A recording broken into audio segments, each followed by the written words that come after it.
Hi, my name is Dr. Saleem Shahzad. I'm a practicing family practitioner, board certified, as well as fellowship with stem cells. Today we are going to talk about a very interesting topic, and this is called GERD, Gastro Esophageal Reflux Disorder, and in the layman term we also call it acid reflux. As we know, when we eat, the food goes from your mouth into your esophagus, food tube. This is almost 10 inches long and 1 inch wide. It is made up of muscular tissues which pushes in this movement. It's called peristalsis. It goes to the esophageal sphincter, which is down here, and this opens up and the food passes into your stomach. If there is any problem in this lower esophageal sphincter, so food along with mixed with acid start coming into your esophagus and may give you some symptoms, and therefore it's called acid reflux. What are the risk factors which causes this problem? One of the main risk factors is called hiatal hernia, where the part of the stomach is pushed through the diaphragm into the chest area, which causes enlargement of the esophageal sphincter, and acid easily can pass in. Second thing is that obesity, that pushes from inside, from underneath, and pushes the food as well as acid and causes the problem. And other stuff like if you are pregnant, or if your lifestyle is such that you consume alcohol or you smoke, or if you take excessive amount of caffeine or some of the medicine which may worsen this kind of situation. What are the symptoms which you may differentiate that if this is reflux symptoms? Like it mentions, acid when passes into the stomach, it may give pain into the stomach area, up here in the stomach area, as well as in the chest. Sometimes it presents in the form of chest pain, and it makes you nervous. You think that I'm having a chest pain or heart pain, and you run to the emergency room. And likewise, it may also give you a burning sensation. And likewise, as far as goes into the throat, it may give you a feeling of having a lump or sore throat. It may go into your voice box. It can give you a hoarseness of voice. And likewise, you have a problem when swallowing. When you swallow, you feel like something is stuck inside. So these are the main symptoms which you may differentiate for acid reflux. And sometimes if it's too bad, you may also have nausea and vomiting. How you are going to diagnose it? First thing is that you can do a medicine trial. What does it mean? Then you can take acid reducer. If it start relieving your symptoms, you may continue it, and you can assume that this is acid reflux. Likewise, you can also do blood test, which is called blood test for H. pylori. This is the bacteria which may present into the stomach and can give you a problem with excessive formation of acid.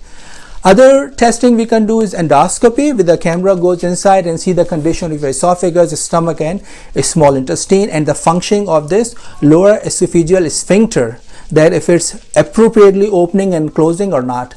Other things which you can do is called 24-hour pH measurement. You put a small tube inside your esophagus, it stays there. Every time you have this reflux of acid, it can detect it, and you can associate it with your symptoms to confirm it.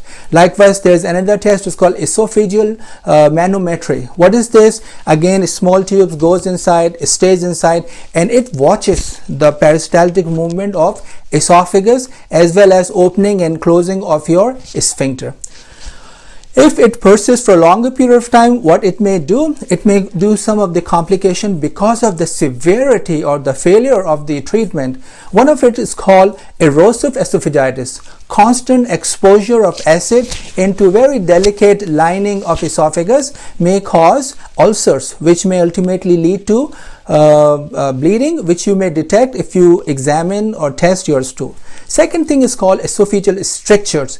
Strictures, what happens that a constant exposure of acid again causes this scarring. Scarring causes narrowing of your width of your esophagus, which may give you feeling when you eat something, you feel like this, it is stuck over here. When you take some pills, you feel like something is sitting and not going downward in your stomach.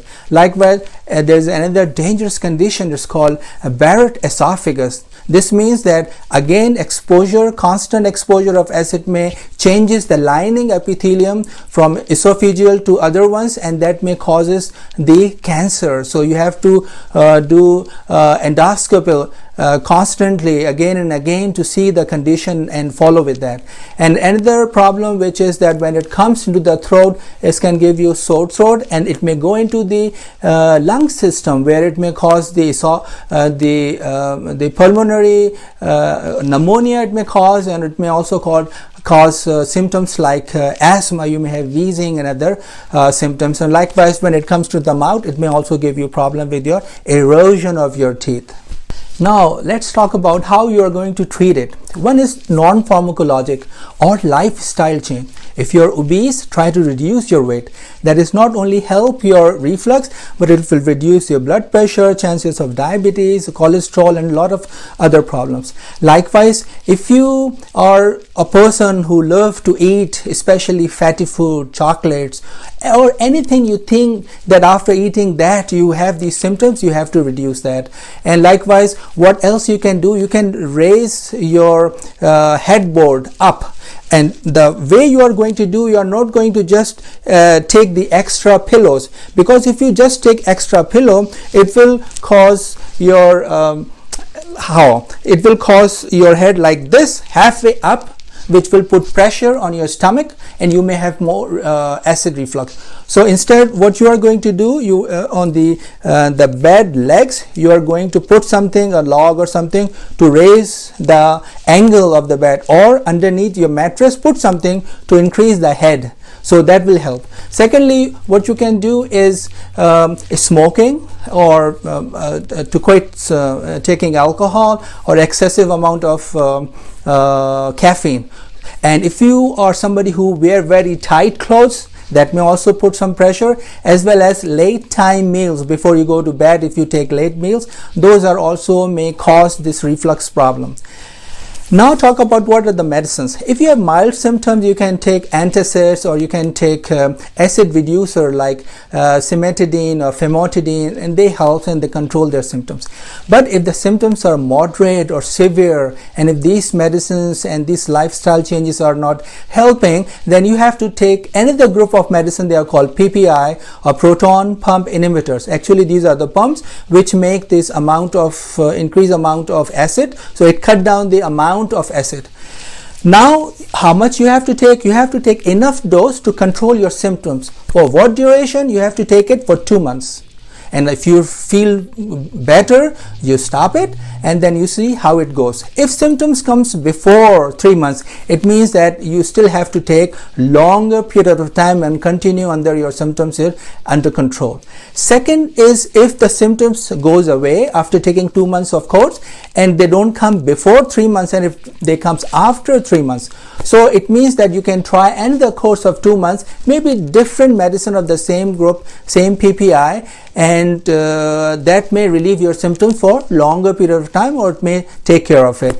And if you can do some other manipulations, like you can cut down the dose. Instead of taking one time in the morning before breakfast, that's the best time of taking it, you can break down into half dose in the morning, half in the evening.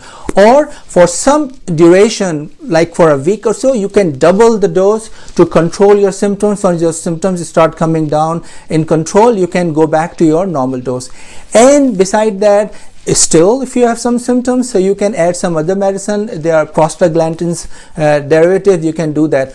If it's still problem, then you have to look your diagnosis. If you diagnose correctly, there's else something going on, cancer or other things are going on, to confirm your diagnosis. But if everything is fine, what are the other options?